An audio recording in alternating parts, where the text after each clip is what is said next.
conference that builds from the previous COP, but also that lays the ground for the upcoming COP. So usually people like the Bonn Climate Conference because they think or they consider that this climate conference shapes the agenda of the COP. So important discussions are happening there, and it's a pretty small compared to COP. And it's also an opportunity for activists, for civil society to meet together, to build synergies, to start collaborating and to start working on their priorities and to start basically building a bigger movement that could potentially lead to very good outcomes at COP. And also, of course, this Bonn Climate Conference allows a space for learning and for strategy. Without losing such time on that, I'm sure you have already some knowledge about it. I would like to introduce our very first speaker, whose name is Eva Peace, who will be sharing about climate finance. So Eva is currently the training working group coordinator of the Loss and Damage Youth Coalition, and she has been actively following climate finance negotiations for several years, for many years now, as part of a national delegation. And she's really working to advance the needs and priorities of vulnerable countries.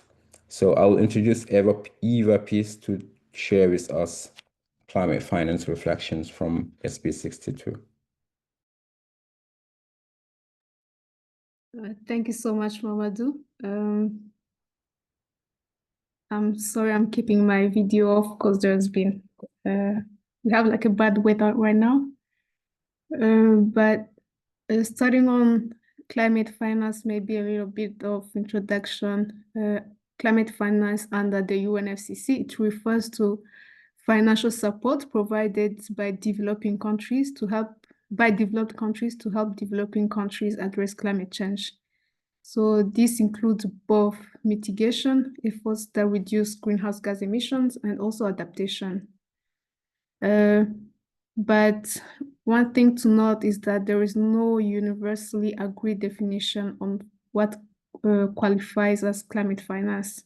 So this has made tracking and verifying contribution more difficult. So some activities are sometimes recorded as climate finance, even though they haven't supported countries in dealing with climate impacts. So that's one of the important issues that developing countries are emphasizing on the need to have a definition on climate finance. And also climate finance is also rooted in the principles of common but differentiated responsibility and respective capabilities. This means that developed countries have a greater responsibility to lead in the resource mobilization and provision of climate finance due to their historical emissions and also their current capacities. So, so far we've moved from the past 100 billion goal, and at COP29 we have agreed on a new goal under the new collective quantified goal. So this new goal is higher than the 100 billion goal. It was tripled and now it's 300 billion per year. So, and there's different sources of climate finance that developing countries receive climate finance through different sources. It could be aid public from contribution from national budgets or development agency or multilateral funds, or aid private finance, which could be investment from business, banks, or financial institutions. And then there's also bilateral, which is a direct country-to-country funding arrangement. And then there's the multilateral, which is channeled through institutions like the World Bank, the GCF, or regional development banks. So, but within the UNFCCC, the system within the UNFCCC system, we have different financial mechanisms, which include the Green Climate Fund and the Global Environmental Facilities. They are operating entities under the convention, and there's also the adaptation fund, which also supports projects in vulnerable countries and is financed through voluntary donations and soon through the carbon market proceeds. And then there's the fund for responding to loss and damage, which was also created at COP27. And also there is the Special Climate Change Fund and the Least Developed Countries Fund. So those are the financial mechanisms under the UNFCCC. On next slide. So on the past development in climate finance, I think one major development is on the new collective quantified goal, which was agreed to replace the 100 billion goal.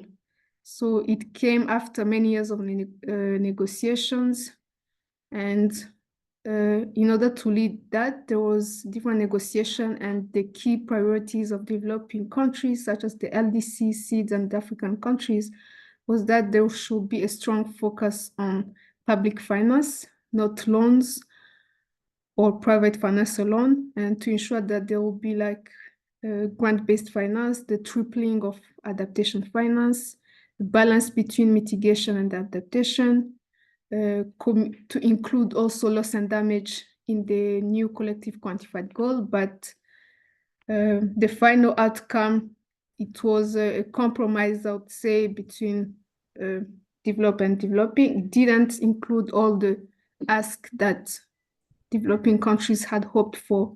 So the final outcome was that the final quantum will be the 300 billion was agreed, but it will include different sources. It will come from public, private, MTBs, and also voluntary contribution from developing countries. It also encourages support between mitigation and adaptation, but it's not, but it doesn't guarantee that there will be a balance between mitigation and adaptation. And loss and damage was just mentioned, referenced, but it's not included as we wanted as a sub-target or a sub-goal. So the contributor base also remained, will be led by developed countries, but as I said, developing countries were also encouraged to contribute, which also is a little bit issue that will dilute the historical responsibility that we hope for. So to support the implementation, because ahead of the final outcome that we hope for, the number that was proposed by developing countries was in trillions. So the billion doesn't cover the current gap in climate finance. So in order to support that, there was the creation of the Baku to Belém roadmap to 1.3 trillion. So it's a process to help track and mobilize and scale up climate finance. So that will aim to have to reach that 1.3 trillion that is needed. So far, there has been consultations and call for submissions for parties and stakeholders to share their views on the roadmap. On what the roadmap should explore, provide country experience, best practice, and lesson learned, maybe from the 100 billion, or what are the barriers to access to climate finance, what should be the innovative sources. So those are the things that the consultation, which is led by the presidency, will be working on until COP30, and then they will provide a report on those consultations that happened. So during SB62, on next slide.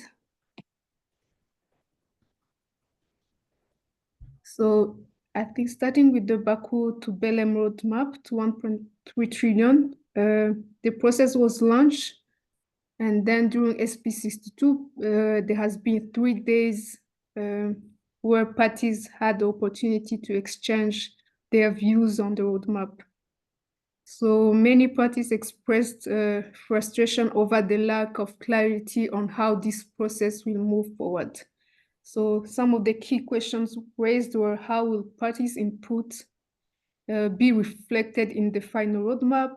What will be the role of the Brazil's finance minister circle? So the finance minister circle was a circle that was established to provide advice. It's not a negotiating group, but rather to be providing advice on the roadmap, and they will give a final report ahead of the IMF meetings in October.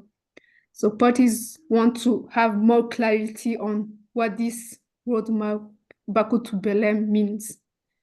So from the developing country side, key ideas, priorities that have been emerged is that we need to push for more adaptation finance, and also ensuring that loss and damage finance is embedded in the roadmap.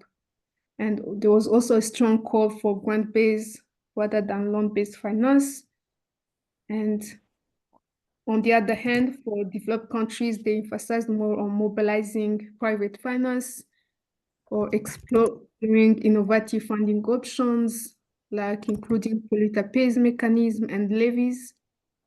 And apart from the Baku to Belém roadmap, there's also discussion, debates around the Article 9.1 of the Paris Agreement, which requires developed countries to provide financial support to developing countries.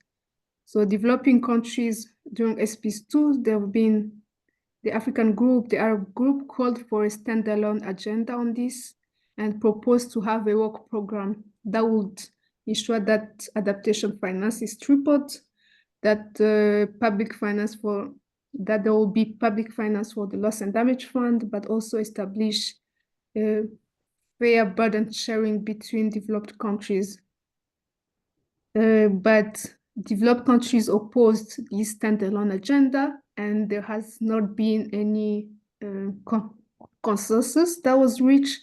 And this issue was reported back at SB63 for further consideration. So for the expectation for COP30 is that mainly when we talk about the 1.3 trillion roadmap, is that it will be able to have like a clear roadmap that respond to the concerns of developing countries, whether it's in terms of access to climate finance or barriers that have been identified, such as the cost of capital or loss and damage, ensuring the predictability and availability of loss and damage finance, tripling or ensuring that adaptation finance is tripled. So, because so far it's not enough.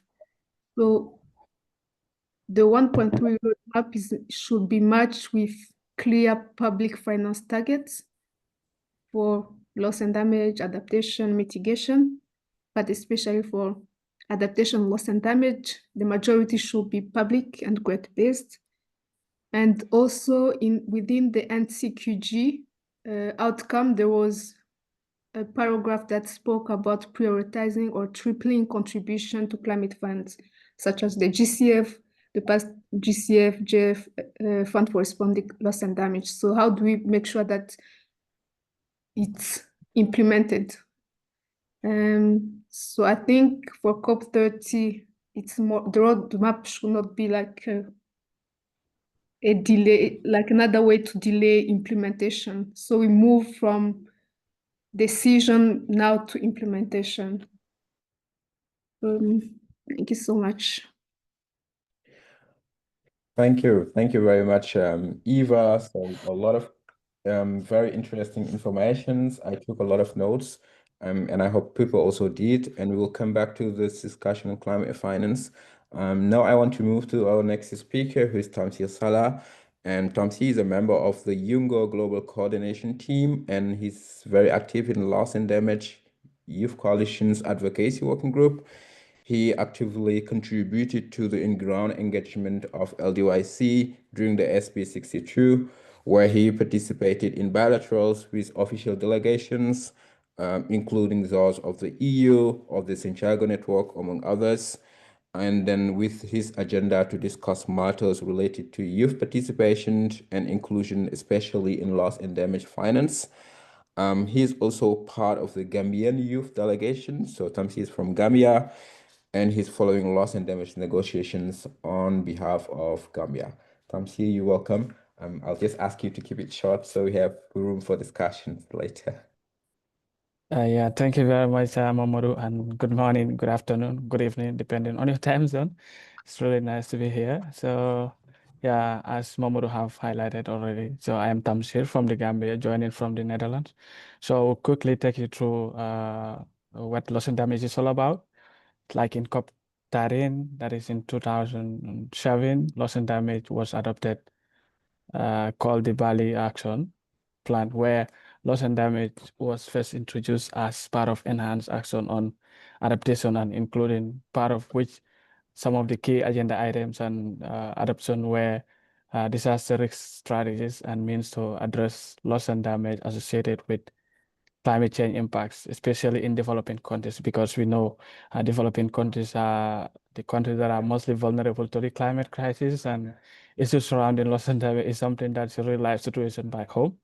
So that are particularly vulnerable to the adverse effect of climate change. And part of the other issues that were highlighted was also the risk management and risk reduction strategies, including risk sharing and transfer mechanism, such as the insurance system, because it has been a topic that parties have been talking about within the negotiations to see how best issues surrounding risk reduction and other related risk factors due to the climate crisis is being addressed. So yeah, next slide, please. So I'll just quickly take you through some of the past developments in loss and damage.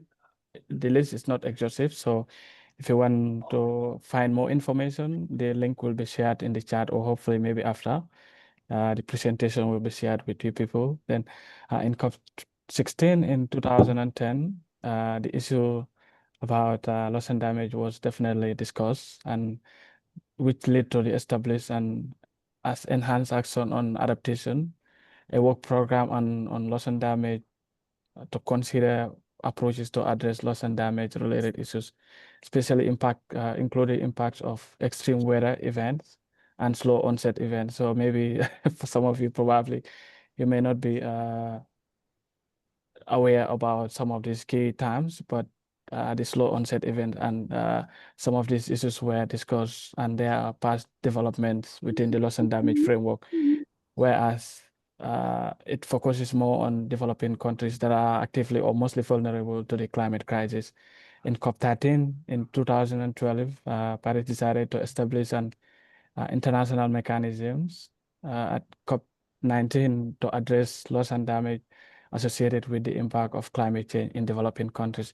You can already see the advances from these different COPs, that is the past COPs in 2012 or whatever. That time I was not even actively involved in the negotiation. So at COP27, a groundbreaking decision was attained, where decision was made to establish new funding arrangement for responding to loss and damage, including a fund with a focus on addressing loss and damage, because this was like a groundbreaking moment for the loss and damage agenda, where countries and Paris and civil society NGOs celebrated the success, but still we have a long way to go. At COP28, Paris adopted a governing instrument for the loss and damage fund and decided it will be serviced by a new secretariat, which led to the establishment of a board, that is the governing and supervisory board, that is designated as an operating entity on the financial mechanism. So that's where the fund for responding to loss and damage advisory board was also suggested to be operational. So they also endorsed the recommendation of the TC on funding arrangements, including on establishing an annual high-level dialogue, where the high-level dialogue every year, this task force will come together and discuss some of these issues and key priorities regarding to the fund responding to loss and damage. Paris endorsed the ESCOM report and requested the ESCOM to continue developing in collaboration with its expert groups, that is technical, to give technical guides on relevant topics under all the strategies, work streams, and of work plans in relation to representing or including some of the key priorities for developing countries in the new fund for responding to loss and damage, where they promote their use at regional and national levels. So it is definitely important for people, especially people from the developing countries, to contribute strategically in the new fund for responding to loss and damage. So the link will be shared with you to know more about some of the development and strategies and some resources surrounding loss and damage. This is just a brief highlight about some of these things. So when we talk about the SB, because mainly we are talking about the SB62 debrief, so I was following the WIM review. WIM is the Wascow International Mechanism for Loss and Damage. So on the WIM review, parties were making strong emphasis, especially on non-annex countries. That is, the developing countries are referred to non-annex countries or Annex 1 countries, non-annex 1 countries rather. So Annex 1 are the developed countries. And some of their key highlights were, or key emphasis were strong calls to strengthen the implementation function of the WIM, and also particularly through improved delivery of technical assistance. So the technical assistance was widely talked about, especially through the Santiago network. The issues surrounding capacity building and knowledge products tailored to national needs, because it is based on countries' vulnerability and needs priorities. So technical assistance should also focus on based on national or country priorities as well. So proposals include expanding case studies, especially on non-economic losses, and improving support for costing loss and damage needs at national level, because it's also important if countries, especially the developing countries, are vulnerable to the climate crisis. It is important to assess their needs and priorities. How best can we support a particular country, and what are the things that are mostly needed within a country? So the other point was also enhancing finance and other support, where the LDCs, that is the least developed countries, and broader G77, because LDC is also like a negotiating group, but it is under the umbrella, that is the bigger umbrella group called the G77 and China negotiating bloc, whereas they stress the need political signal on scaling up loss and damage finance, and also including the new and additional resources for both the Santiago network and also the fund for responding to loss and damage, because these are all bodies that are key and they are relevant to the implementation strategies. So the loss and damage framework. So there was no final decision on the WIM, that is the Wascout International Mechanism review.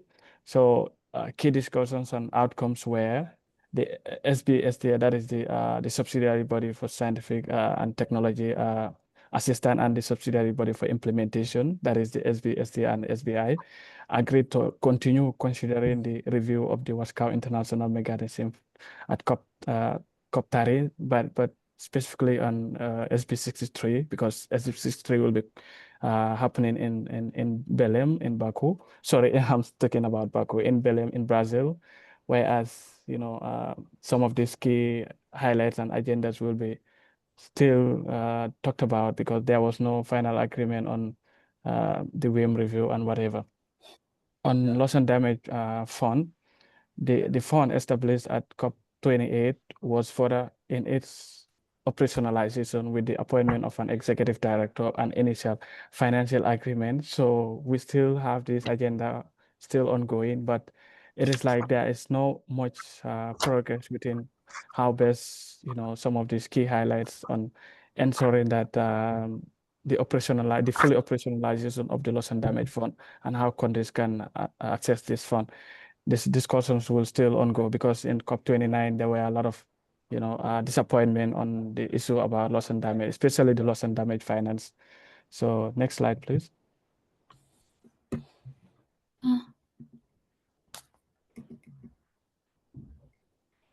Okay, on the Santiago network, sorry, can you go back? quickly. Yeah, on the Santiago network, the institutional arrangement for the loss and damage for the Santiago network for technical assistance were also final, including its structure. Day one of the loss and damage agenda, Paris agreed to a short decision taking note of the joint annual report from the WIM Executive Committee and the Santiago Network functions. So the first day of the loss and damage agenda, some of these key agendas or key items were brought on board, and this decision does not finalize the WIM review.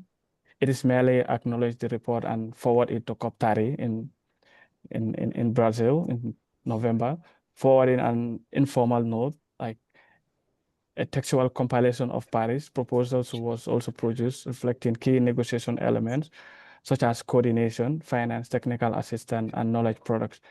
This was also forwarded as an informal note for further negotiations at COP30 in Berlin. Point to note, it is not agreed text, it is full of brackets and such as a working, serve as a working document.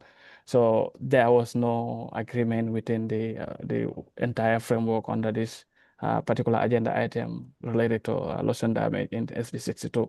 Almost most of the issues were forwarded to COP30 and some of them were forwarded to SB63 that will be in line with the COP30 negotiation frame. So yeah, next slide, please. Expectation for COP30. What are we expecting for COP30? It's important to know that SB62 in Bonn didn't complete the loss and damage reform, but it laid a crucial groundwork. That is mapping key issues, capturing party positions, and passing an informal note to COP30 in Belém. I know for sure there will be a lot of expectations in COP30 this year. Let's see what will be the outcome. But yeah, we will probably say that SB62 was like a disappointing moment for most of us, especially those following the loss and damage negotiation track. So the main remaining hurdles are scaling up finance, formalizing coordination, and approving a global loss and damage report, because we also realized and we understood that we have the emission gap report and the adaptation gap report. So we also need to push forward for an agenda to have a loss and damage gap report that will give countries or developing countries to communicate their needs and priorities in some of these issues surrounding how best they can scale up climate loss and damage finance and whatsoever. So decision on the state of loss and damage report will also, we are anticipating for that. This proposed global flagship report is expected to be negotiated and potentially adopted at COP30 as part of the WIM review or new loss and damage governance decision. So mandated as a periodic assessment produced by the WIM ESCOM that tracks trend and gaps and national level experience with loss and damage. So because this will help to guide, especially the WIM through the Santiago network, for example, on some of these issues about their gaps and country needs.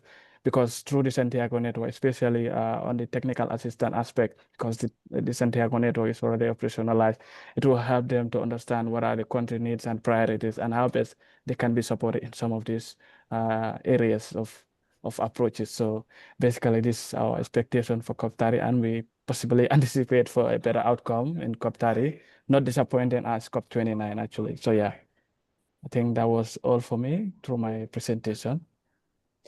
Thank you very much, Much. Tamsir.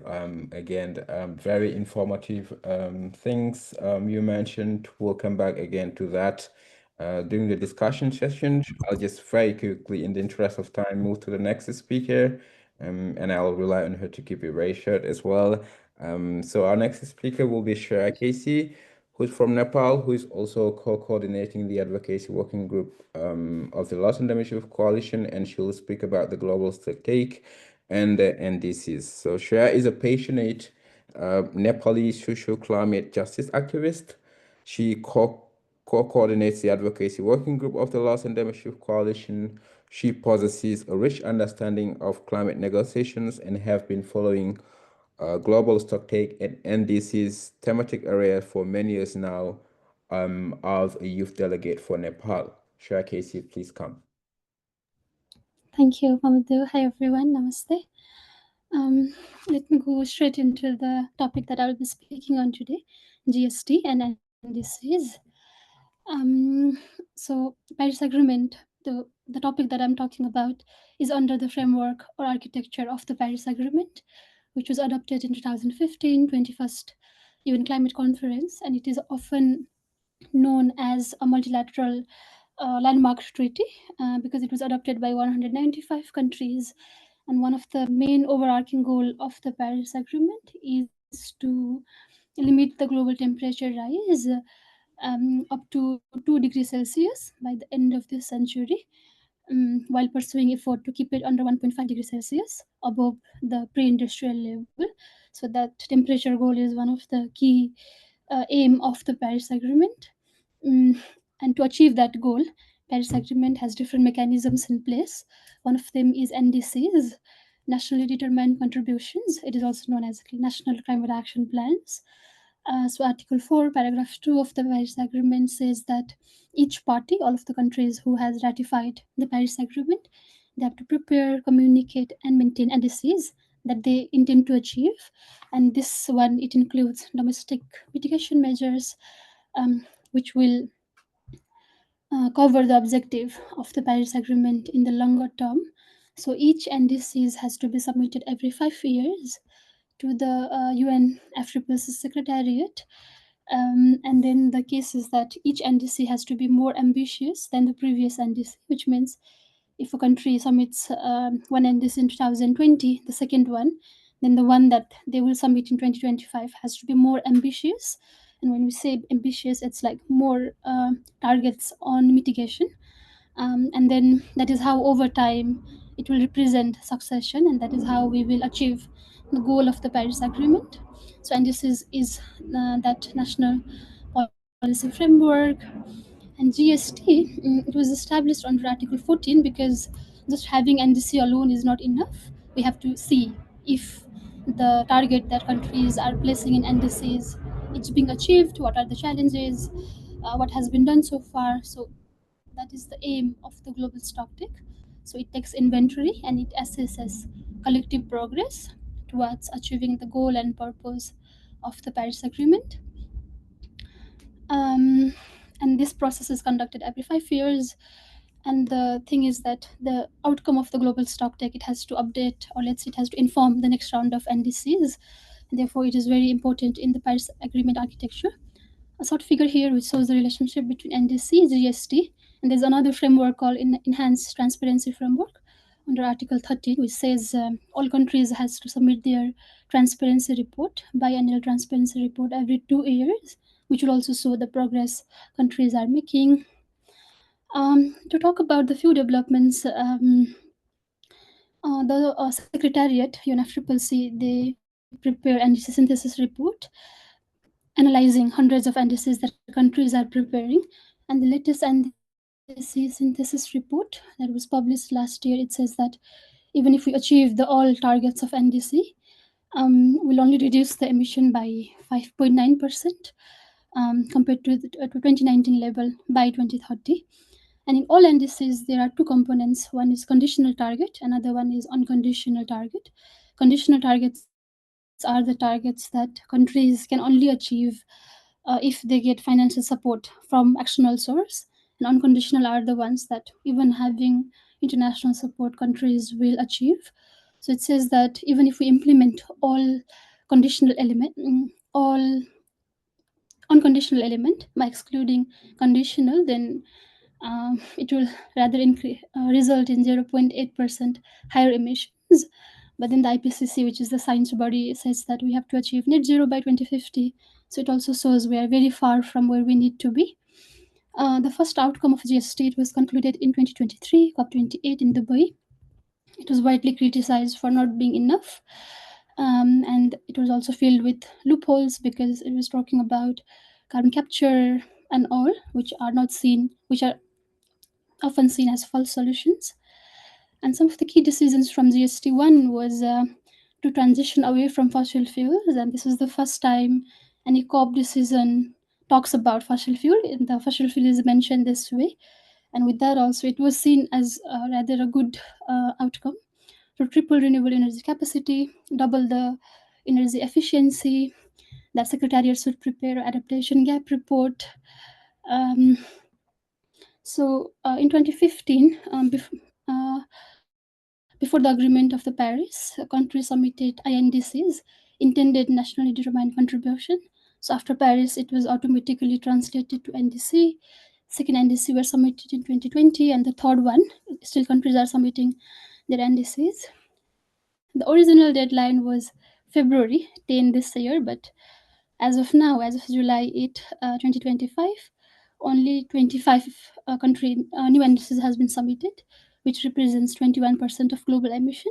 So we can see that even those countries who has higher emission, they have not yet submitted their NDCs. So the new deadline is September this year, and this will also be a key discussion for COP this year. For SBs, so the first GST, it created an annual GST dialogue that happened for the first time last year in 2024 June.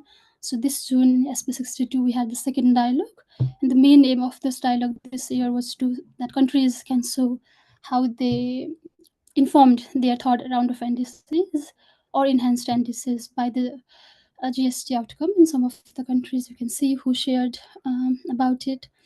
And there are three different discussions under GST. One is coming from the paragraph 97 of the GST outcome, which is UAE dialogue on implementing the GST outcomes. And some of the point of disagreement is on like what should be the scope, even if we do the dialogue, what should be the focus of the dialogue. There are some group who are saying it should focus on finance, some are saying mitigation, some are saying all aspect of GST. It should be mainly on MOI, means of implementation, which is finance, technology transfer, and capacity building. Other points are what should be inputted to the dialogue, and what would be the timeline of this dialogue, and how it would be conducted. If we do a dialogue, then what it would consider, and even after doing a dialogue, what would be the outcome, and duration, 2 half days, 3 half days. So these were few of the key disagreements. Another one is procedural and logistical elements, which is about seeing what were the good practices from the last GST and what can we improve in the next GST. The second GST will start from 2026 and end in 2028. And one of the main point of disagreement is an IPCC, so the science body. If IPCC should be the major source of input to the GST, the timeline, the role of the high-level committee, and to what much extent loss and damage should be mentioned. And another one coming from the dialogue, the report. So what is the significance of this report? Do country note the outcome of this or not? So these are a few of the discussions on the GST. For COP30, GST seems to be a high priority for the COP30 presidency, Brazil, who has called for global mutirao. Mutirao is proposed by the Brazil presidency, which is coming together to work on a shared task. So both of the discussion, both in scope, which is on dialogue, and refinement on this procedural logistical element, it has to be completed by COP30. So we have that pressure. And overall, it also has to focus on the overall outcome of GST 1, and increase ambition in terms of developing country and stress on support for the developing countries. And we'll also very much look forward to the NDCs that will be released by more countries, and this will be one of the discussion as I was sharing before. These are some of the pictures. In both of the item in GST, we have an informal note, which means all of the thing in this informal note is kept under paragraph, so nothing is agreed so far. This will continue in Belém this year. Sorry for taking 3 more minutes, Mamadou. Back to you. Totally fine. And then in the interest of time, I'll just try to move on to Nicolas so that we'll have very small time to discuss, but I guess the presentations were off it. So Nicolas Goldin is a former executive coordinator of the BCCIC, a Vancouver-based youth climate advocacy organization committed to SDG 13 and intergenerational equity. He has co-published many papers on supply-side fossil fuel cuts, and he is currently the global co-coordinator of the Loss and Damage Youth Coalition, and he is very, very interested and follows just equitable transition. Nicolas Goldin, please go ahead and please keep it very short. Thanks, Mamadou. I will keep it as short as I possibly can. I'm sorry if this means for a lot of you might not understand everything, but you will get a recording of this, so don't worry. Hopefully the slides will be clear. The Just Transition Work Program was established at COP27 under the Sharm el-Sheikh Implementation Plan, and essentially it's a platform for countries to align, greenhouse gas emission policies and so on, in line with a socially inclusive work program, et cetera, et cetera. I won't go too much into the definition because there's just not enough time. So what happened at SB62 essentially? So the way that the Just Transition Work Program works, it's through a series of dialogues that occur through the subsidiary bodies. And so they started off by acknowledging the previous dialogue that happened in Panama a few months ago. The SB62 started pretty rough. Actually, the plenary only happened 2 days into the start of the negotiations. So everything was quite delayed. One of the reasons is because there were two issues that were being pushed back on. And so as part of the compromise, one of the issues, which was a discussion on trade restrictive unilateral measures, was included in the discussion on Just Transition Working Program. So the program, I won't go into too much of the specifics. It kind of repeated itself. It was nothing super new. It was more about a question of interpretation and then different issues around Just Transition. So here you see on the slide, for instance, how the language on the mean of implementation, which was a really big issue at SB this year, mean of implementation, particularly in adaptation discussions, trade measures, the 1.5 pathways, human rights, indigenous peoples, et cetera, et cetera, et cetera. So by the end of the 10 days, essentially, there was a fairly positive outcome. However, there was an informal note, just what Shreya was just explaining, which took into consideration a lot of the different issues that have been raised. So now there was, in this informal note that's now been sent off to SB63, to the COP, there's 3 options for climate change related impacts as part of the compromise. And there's also now 3 options for paragraph 11, which is on energy, paragraph 11G, I think, which is the paragraph to talk about fossil fuels, so the thing that a lot of you will find interesting. So it's all bracketed, but I do invite you to go on the website and take a quick look at the concept note, or the informal note, to see what the discussions are on fossil fuels. The next slide, please. So this means that a lot of discussion is going to be happening at COP30. As just mentioned, it's an informal note, no decision has been taken. It's just a basis for discussion. So there's still a number of different issues that haven't actually been fully addressed, and that's going to require some pretty heavy lifting. Thankfully, the COP30 presenting presidency has stated that the Just Transition Work Program is going to be one of 3 priorities for the Brazilian presidency at COP30.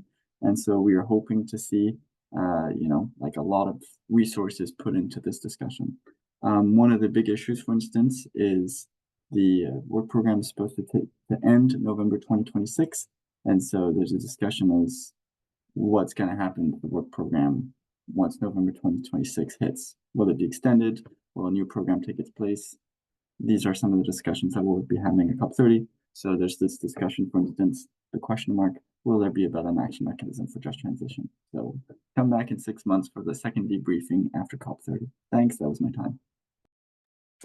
Thank you very much, Nicholas. That was very, very pragmatic. And now is the time that I'll open the floor for questions, recommendations, and interventions. But before that, Shreya, I will go just to the next slide. I'll ask you a small task so that we can multitask. We can discuss, but also you have this Mentimeter, this QR code that you can go on. There is this one question that says, what is your key expectations from COP30? And you will be also free in this Mentimeter to write your opinions on what you're expecting to happen at COP30. At the end of the call, we'll circulate all the details related to this meeting, and we'll also share a form with you, a much more detailed form for you to share your opinions in the interest of these consultations.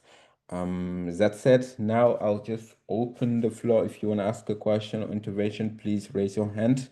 And on all the topics we touch, on climate finance, on GST, on loss and damage, and on the just transition. So any questions are welcome.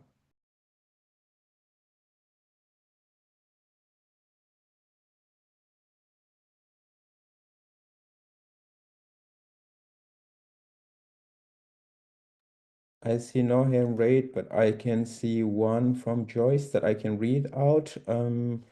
Given that the WIM review has seen repeated calls for technical assistance, capacity building, and non-economic loss and damage, how is the international community ensuring that these commitments don't remain at the discussion stage?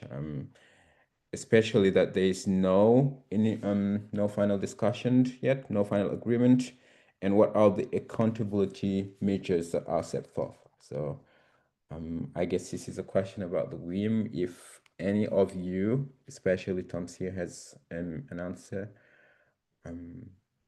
you can just Yeah, I'm actually happy to just give my quick insights, but also know there are some people who are following the loss and damage agenda item. If you feel like also contributing, it's definitely okay. I also saw Sam, who is also part of the Santiago Network Advisory body, so you will not be muted, just that. So yeah, feel free to also jump in if you want to share some issues surrounding the women whatsoever related to the loss and damage.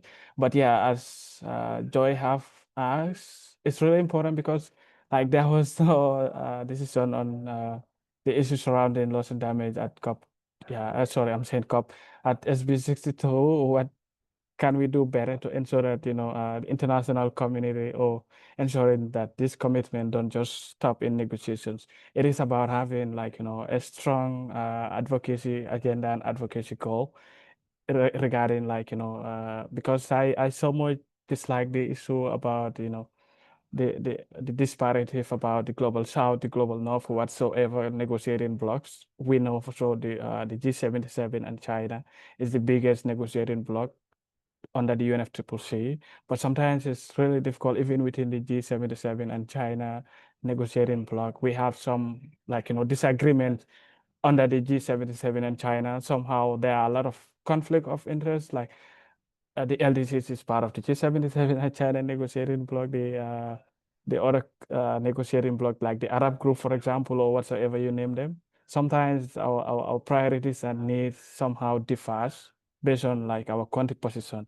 So we need a global solidarity to ensure that the loss and damage agenda is not just disappointing in our negotiations or discussions, but we need to see the needs and priorities of countries that are mostly vulnerable to the climate crisis. And we are all living witness to the current crisis happening in the world, like heat wave, whatsoever, flooding. It's not just from the developing countries, and even the developed countries are experiencing it. We are all seeing what is happening, and we are all living witness to that. We need a global solidarity to ensure that the loss and damage agenda is not just a political agenda, but it is an agenda that we all need to see and ensure that we have a real life solutions and situation that can enrich and solve the problems that countries and communities are faced with, irrespective of their geographical location or like means of adapting to the crisis that they actually face with. So, but if anyone have any point, you can also comment. So yeah, thank you. Thank you very much, Tom's here. I hope the answer was very satisfactory for Joyce. Thank you for your question. I see no other hand from any panelists, and I see two questions coming. I'll just give the floor to Tarcisio. I hope I pronounce your name right. Please welcome. Yeah, you did well, you did not butcher it. So I have two questions. It's good to see familiar faces. The first one, I know the funding for responding to loss and damage is meeting this month in Philippines, mainly to discuss funding modalities surrounding loss and damage. And I think one issue under discussion will be how to start dispersing the first funding allocation, I think between 5 to 20 million, if my stats are correct, to respective countries. And I just wanted to understand your perspectives in terms of how we can actually make this youth-centric approach in terms of accessing funding through national focal points. I wanted to understand your perspectives around that. And number two, listening through the conversations is all leaning back towards bilateral obligations or multilateral obligations to providing resources. but we all know that loss and damage resources already are surpassing 400 billion. And I wanted to understand your perspectives as into where do we strike a balance between other sources of finances with the usual obligations as articulated by Article 9.1. Thank you.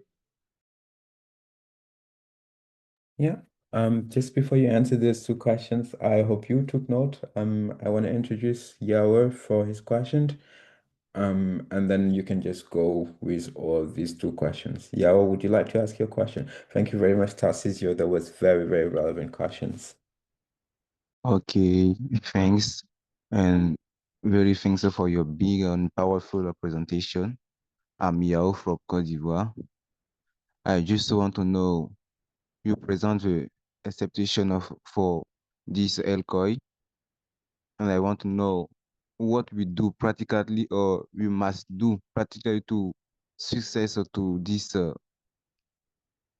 acceptation.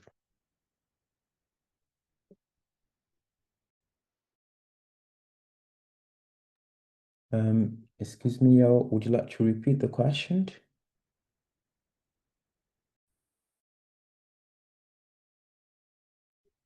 But I say that after your presentation about our acceptation, I want to know what the key action we do know or we must do to have a success for this acceptation from COP20.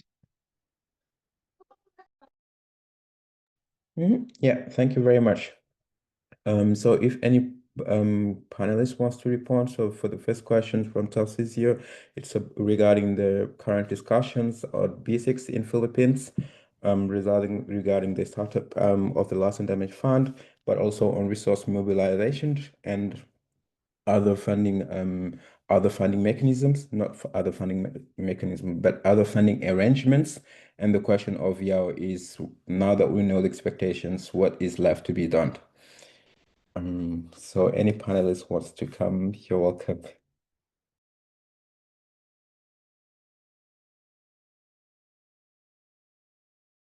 Yeah, if I could come in just briefly, thank you for the question.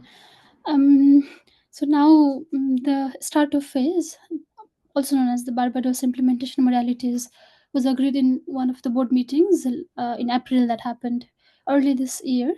And they have decided at least 250 million will be used as a startup phase, and the amount would be 5 to 20 million US dollar.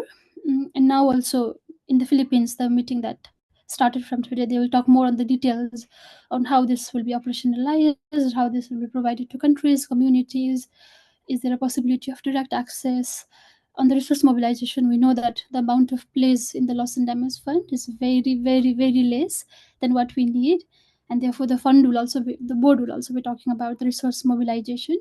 But with the time that we are in now, with the geopolitical fight, war that's happening around the world, it would be difficult. We are at this point of time, but we'll have to continue pushing the developed countries to take their accountability and contribute more to the loss and damage fund.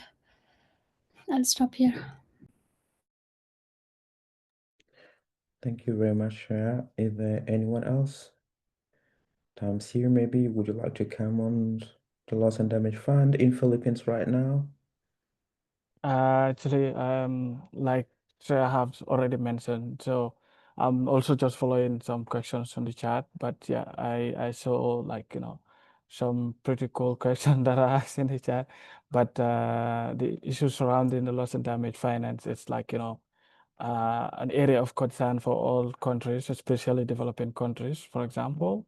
So let's see what especially right now that the loss and damage fund, it is mostly talked about in a board level right now, because mostly the agenda about loss and damage, we have the advisory body responsible, that is the fund fund for responding to loss and damage, where they will be having, I think right now already they're having their advisory board meeting that is happening in the Philippines. The sixth meeting have already started.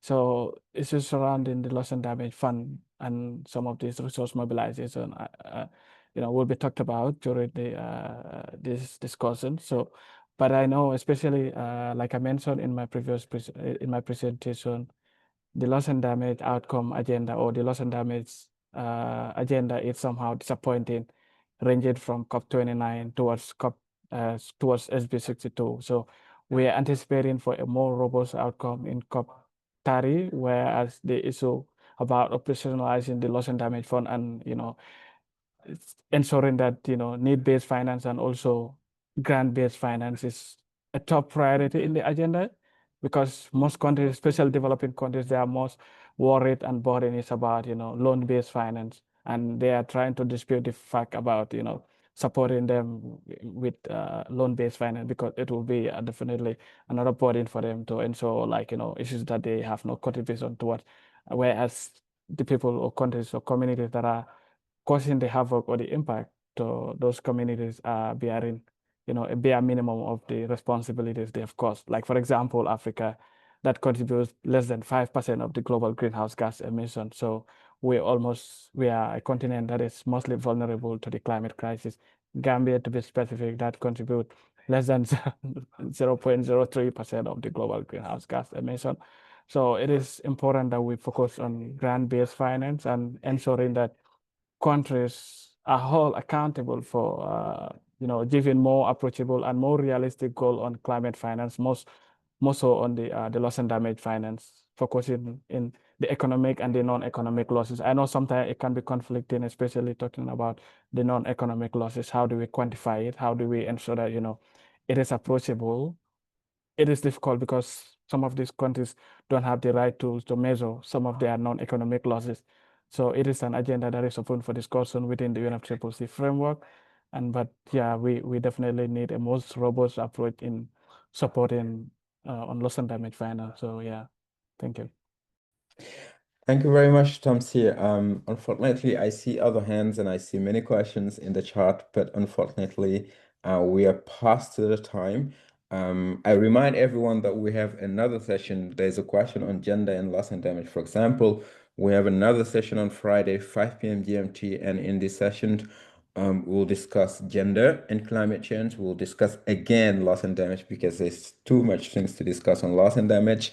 And then we'll also discuss adaptation. So if you're not registered for this second session on Friday yet, please do register. That said, I'll have to end this session for today. You can keep your questions coming. And then when we are providing the slides and the recording, we can also provide answers to the written questions, answers from the panelists. And if you haven't scanned the QR code yet, please do, and let us know what are your key expectations from COP30. That said, I am very happy that that all of you were able to join, and thank you for your fruitful questions. I'll just ask if you are very comfortable with it to open your camera so that we can take a very short picture, and then we'll just afterwards end the session for now and see you on Friday maybe.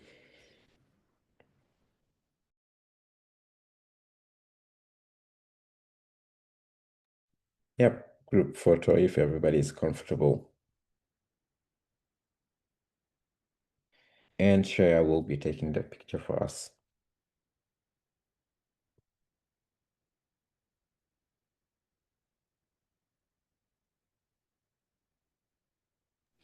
Good.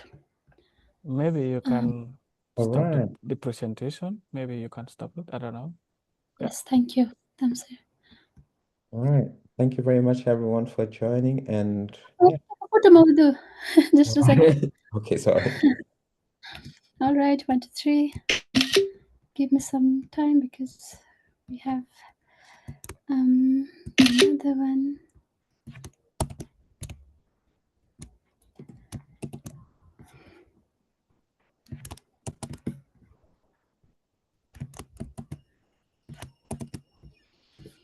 Good, thank you. All right. Thanks, everyone, for joining, and see you on Friday. Thank you. Bye. Bye. Hi. Thank you.